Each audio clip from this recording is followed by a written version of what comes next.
You never admit how much you fake your own identity just to belong. The act becomes your reality. Socrates called this the greatest unexamined wound of the soul. You slip on the mask. At first, it's a small thing, a laugh held too long, an opinion curbed, a dream deferred in some conversation that left your gut tight. Then it happens again and again, until the mask fits so well, you forget you're wearing it.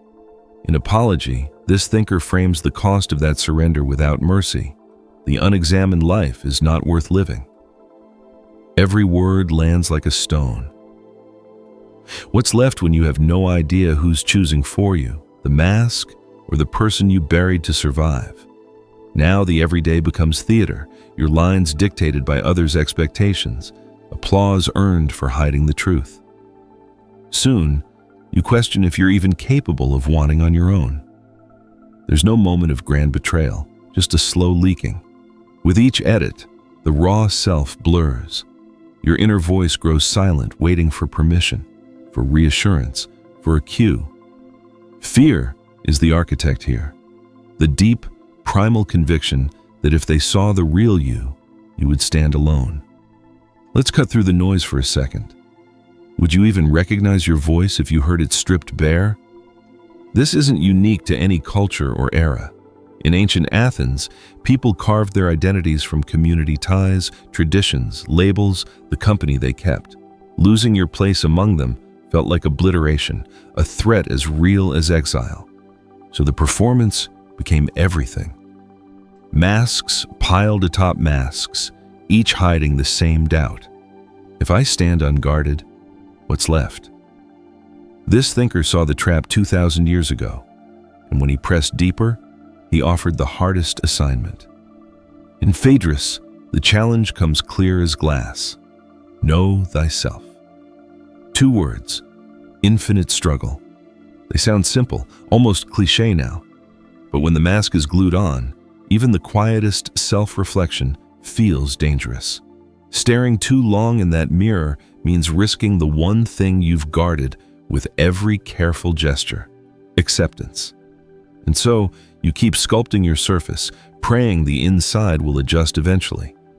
But real damage accrues. The more you align to what others want, the less you remember of what you once needed. What disappears first? The dreams or the courage to chase them? Each day makes the question burn sharper. Here lies the early cost of never looking inward. You wake up surrounded, but unrecognizable, even to yourself. But notice whose standards run your days. Every mask handed down by others carries their invisible measurement. You might feel safe fitting in, but only until the air changes, until you realize no applause is loud enough to fill the silence behind your eyes. The philosopher's warning bites harder now. You aren't just losing memories of your old wants. Every compromise leaves a scar. Your thought patterns, your needs, even your taste and humor all bend themselves to survive the expectations swirling around you. It gets easier to ignore the private ache at first, dismiss it as nerves, as shyness, as something you'll outgrow.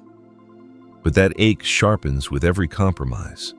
Soon, you find yourself nodding along to things you secretly hate because it's simpler than opening another fault line. The mask you wear ossifies. Maybe you have no idea how many layers you're hiding beneath. Maybe you think you can shed them when it matters. Surprise, even you don't know where the mask ends and your skin begins. Here's a question to ruin your certainty. What if you're clinging to a version of yourself that nobody else even remembers or needs? Stop for a second. Have you ever caught yourself defending an image you don't believe in anymore?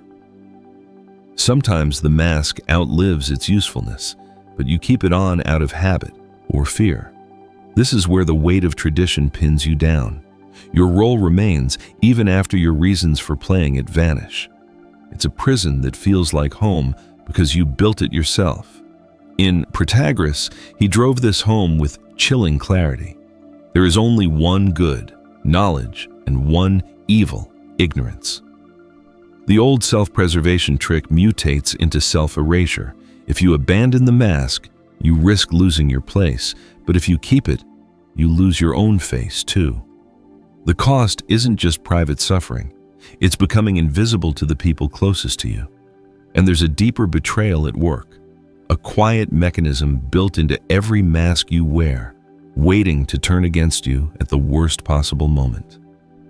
When the mask finally slips, something unexpected enters, the raw silence of not knowing who you are without it. This isn't just anxiety. It's a moment shot through with terror and relief, like breathing in after almost drowning. In Phaedrus, the philosopher lingered on the threshold of this unmasking. Wisdom begins in wonder. Fear always whispers that if you lay yourself bare, you'll get cut to pieces. But wonder moves in where fear withdraws. Call it bewilderment, call it awe. What matters is that you're forced to look beyond the tired story. Suddenly, you notice the scripts you've absorbed are just that. Scripts, not mandates. Maybe nobody's watching as closely as you always assumed. Maybe the pieces you worried wouldn't fit can finally settle into their real form. The urge to defend the old mask comes from something deeper than comfort. It roots in the conviction that what you perform is all you are, and without that, the ground drops away. Families do this to each other. Workplaces do it best of all, assigning a box and slamming the lid tight every day. But here's the stutter in the system.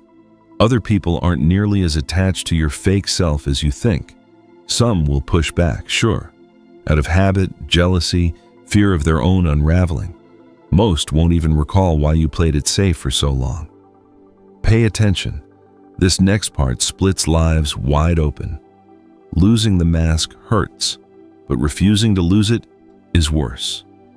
What gets lost isn't just connection to others, it's your last clean line to meaning. In the Republic, the philosopher didn't leave this ambiguous.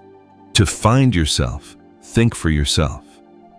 That line isn't gentle advice, it's a demand. The moment you let in genuine doubt, you rupture the illusion. The pain is real, but so is the freedom on the other side. Shedding what doesn't fit isn't a tidy process. It comes with backlash, confusion, strained conversations, and maybe even temporary loneliness. But here's what's almost always missed.